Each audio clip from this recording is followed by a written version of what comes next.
سب سے پہلے ہم بات کریں گے آرمی چیف کو بیٹن آف فیلڈ مارشل دینے کی جو تقریب منعقد ہوئی ہے اسلام آباد میں. اہم شخصیات نے شرکت کی ہے, بہت ہی شاندار تقریب ہوئی ہے. یہ اپڈیٹس ہمارے ساتھ شیئر کیجیے پلیز. ہاں جی الحمدللہ. یہ جو ہے میرا خیال ہے کہ ہم دونوں سمیت جو ہے پوری قوم نے اور ایک جو نیو جنریشن ہے اس نے ایک لرن کیا اس سارے پروسیس سے کہ یہ ایک پروسیس ہوتا ہے. جی, ایک پروسیس ہوتا ہے. جس طرح کوئی ترقی پاتا ہے کسی عہدے پہ یا چیف آف آرمی اسٹاف بنتا ہے تو ایک تقریب منعقد کی جاتی ہے اور انہیں ایک وہ اسٹک پیش کی جاتی ہے چیف آف آرمی اسٹاف کی. اسی طرح فیلڈ مارشل جب کوئی بنتا ہے تو ظاہر ہے کہ اس سے پہلے جو فیلڈ مارشل بنے ہوں گے تب تو میرا خیال ہے کہ ہم دنیا میں بھی نہیں ہوں گے جس دور کی وہ بات ہے. جی, اور بہت سارے لوگوں نے اس دور کو نہیں دیکھا ہوگا. اور ایوب خان جب فیلڈ مارشل بنے تو جب وہ تقریب بیٹن آف فیلڈ مارشل دینے کی جو تقریب منعقد ہوئی ہوگی وہ ہم لوگوں نے نہیں دیکھی, شاید وہ کہیں یوٹیوب پہ بھی نہیں پڑی شاندار سی تقریب ہوئی ہوگی, سیلیبریشنز ہوئی تو ہوں گی. وہ اب ایک اسی طرح کی تقریب جس طرح جو ہے وہ سول ایوارڈز دینے کی تقریب منعقد ہوتی ہے, اس میں پریزیڈنٹ آف پاکستان شرکت کرتے ہیں, وزیر اعظم پاکستان ہوتے ہیں. اسی طرح جو سول ایوارڈز ہیں وہ دینے کی تقریب ہوتی ہے اور وہ مختلف گورنر ہاؤسز میں بھی ہوتی ہے, پریزیڈنٹ ہاؤس میں بھی ہوتی ہے. اور وہاں جو ہے وہ ایک شان طریقے سے اس شخص کی وہ جو اعتراف کیا جاتا ہے اس کی پرفارمنس کا, اور بتایا جاتا ہے کہ کس پرفارمنس کی بنیاد پر پرائڈ آف پرفارمنس دیا جا رہا ہے. تو اسی طرح یہ عزت جو ہے وہ چیف آف آرمی اسٹاف جناب عاصم منیر کے حصے میں آئی. انہیں فیلڈ مارشل بنانے کا جو فیصلہ تھا حتمی وہ وفاقی کابینہ نے کیا, اس کی منظوری دی اور پوری قوم کی نمائندہ کابینہ ہے. ظاہر ہے sir, sorry to cut you in the middle, میرا یہاں پہ ایک کنسرن ہے. ایک افواہ ہے جس سے آپ نے کہا کہ منظوری دی گئی, تو یہ بتائیے کہ جیسے کہ اب میں کہہ رہی ہوں افواہ ہے, نواز شریف صاحب کے مشورے کے بغیر انہیں فیلڈ مارشل بنایا گیا, اس میں کتنی حقیقت ہے یہ پلیز بتائیے. یہ جو مشورہ ہے نا, ایک تو آپ نے یہ مشورہ کیا تھا کسی سے کہ ریڈ کوٹ پہنیں گے آپ, آج مشورہ کیا تھا یا خود سے فیصلہ کیا تھا آپ نے؟ سر مشورہ کیا تو ٹیم ورک ہوتا ہے تو بس پھر ادھر بھی ٹیم ورک ہی ہے. مسئلہ یہ ہے کہ آپ اگر کچھ کرتی ہیں گیٹ اپ تو وہ ٹیم ورک سے نہیں, وہ تو اصل مسئلہ یہ ہے کہ یہ سوشل میڈیا یہ اسی طرح کی افواہ ہے کہ جس طرح تھوڑے دن پہلے کہا گیا کہ ایک عسکری شخصیت اڈیالہ جیل میں گئی اور انہوں نے عمران خان سے مشورہ کیا کہ وہ جنگ کیسے کرنی ہے, یعنی کہ جنگ کا ڈیزائن جو عظمہ بہاری نے کہا, نواز شریف صاحب نے کیا تھا, تو وہ ڈیزائن جو ہے نا عمران خان سے بھی ڈسکس ہوا تھا. تو میں نے اس بات کی ایک تردید سامنے لے کے آیا تھا, باوجود اس کے کہ یہ بات نجم سیٹھی نے کی تھی. اور نجم سیٹھی صاحب جو ہے نا کبھی وہ اس طرح کی باتیں کر دیتے ہیں. جس دور میں وہ کوئی پی سی بی ٹائپ ان کے پاس عہدہ ہوتا ہے نا تو پھر وہ احتیاط کرتے ہیں اس طرح کی گفتگو کرنے میں, اور جب انہیں پی سی بی کا چیئرمین نہیں بنایا جاتا تو پھر وہ تھوڑی سی اکھڑی باتیں کرتے ہیں. تو یہ ان کی ایک اکھڑی ہوئی بات, یعنی کہ ان کی طرف سے ایک اپینین آئی ہے, ان کی طرف سے ایک تجزیہ ایک بات کہہ سکتے ہیں. نہیں انہوں نے تو خبر دی نا, ان کے پاس ایک چڑیا ہے تو وہ یعنی کہ خبر یہ ان کو افواہ دیتی نہیں ہے. سر پھر تو نہیں, میں اب میری عرض تو سن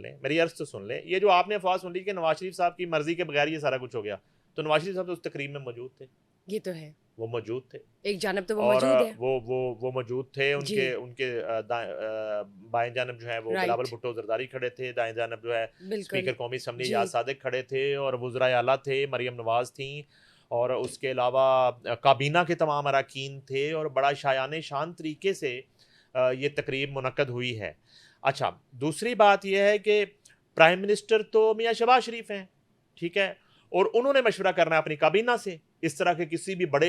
ہسٹوریکل ڈیسیجن کے لیے. اور نواز شریف صاحب تو بیک اینڈ پہ نا, وہ ایک سابق وزیر اعظم ہیں ملک کے, ان کے بڑے بھائی ضرور ہیں, تو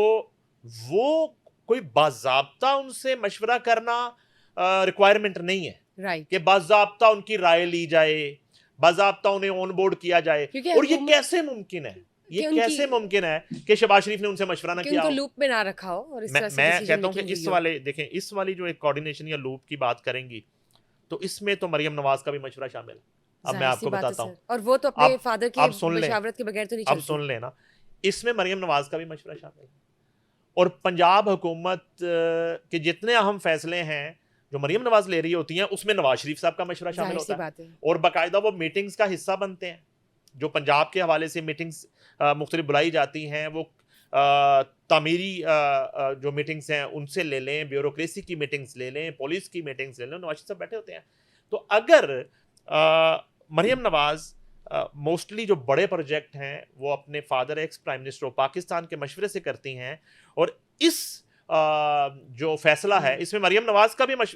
مشورہ شامل ہے, ان کی رائے شامل ہے, ان کی رضامندی شامل ہے, ان کی بطور وزیر اعلیٰ پنجاب ہاں شامل ہے, تو یہ کیسے ممکن ہے کہ نواز شریف صاحب کا مشورہ نہیں شامل؟ اچھا یہ بھی چلے ہو گیا, پوائنٹ یہ بھی ہو گیا. اچھا اگر بشرا اگر اس طرح کا معاملہ ہے تو پھر نواز شریف صاحب وہاں کیا کر رہے تھے؟ وہ تو کھڑے تھے بالکل, ظاہر سی بات ہے نا, یعنی کہ آپ نے یہ چیز کلیئر کر دی نا کہ ایک جانب تو وہ سیلیبریشن کا حصہ ہے, اس تقریب کا حصہ ہے, اور آصف علی زرداری صاحب جو ہے نا وہ تشریف لاتے ہیں,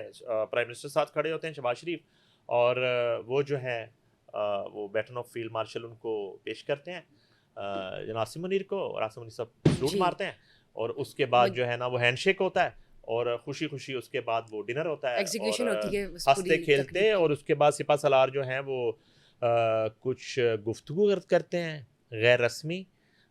کچھ میڈیا پرسنس وہاں پہ موجود تھے, اور وہی گفتگو جو انہوں نے اس فیصلے کے فوراً بعد کی, اور بڑے پرعزم تھے وہ جو ہمارے ذرائع بتاتے ہیں, اور انہوں نے بالکل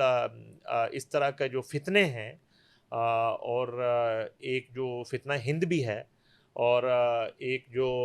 ملک دشمن عناصر ہیں, چاہے وہ BLA سے لے کے اور خزدار حملے کے ذمہ داروں سے لے کے, ان تمام کے حوالے سے وہ بڑے ایک جس کو کہتے ہیں کہ پرعزم تھے, اور ان کو ختم کرنے کا ارادہ انہوں نے کر رکھا ہے, عزم کر رکھا ہے, اور اس چیز کا انہیں بالکل ادراک ہے, وہ ریلائز کر چکے ہیں کہ یہ ایک بہت بڑی ایک ذمہ داری ہے, جو پہلے سے بھی بڑی ذمہ داری ہے, ایک اس ملک اس قوم کو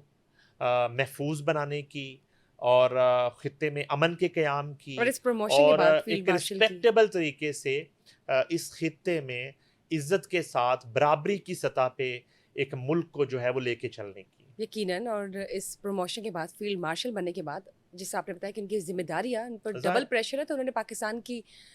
ترقی کے لیے, ڈیولپمنٹ کے لیے کام کرنا, ان تمام آپریشنز کے خلاف کام کرنا جو پاکستان کی ترقی کو روکنے کے لیے ایک کانٹے بن کے بیٹھے ہوئے ہیں ارد گرد, جنہوں نے ہمت کر کے, جنہوں نے سچ بولنے کی ایک وہ جرأت دکھائی, اور جنہوں نے جا کے عمران خان کے منہ پہ یہ بات کی کہ آپ کی بیوی جو ہے نا اس سارے جو کارٹل ہے, یہ سارا جو گینگ ہے, اس میں ان کا نام آ رہا ہے, اور ایک ملکی تاریخ کی بہت بڑی کرپشن ہو رہی ہے. تو وہ یہ 2 نام تو میں نے بتائے ہیں, باقی بھی بہت سے نام بتاؤں گا, اور پھر ان کے ساتھ کیا کیا ہوا یہ بھی بتائیں گے. بہت بہت شکریہ. یہ سیریز جو ہے کنٹینیو رہے گی, اور ناظرین ہمارے ساتھ رہیں, RNN پوڈ کاسٹ دیکھتے رہیں. Thank you sir for being here. Thank you guys for watching us today.